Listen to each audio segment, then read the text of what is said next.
You are looking at Julian's pronunciation guide, where we look at how to pronounce better some of the most mispronounced words in the world, like this other curious word. But how do you say what you're looking for today?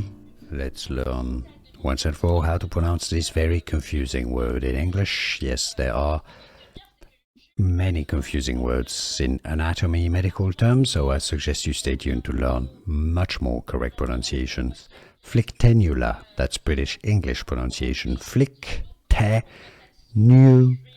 Now the Americans say it similarly as phlyctenular.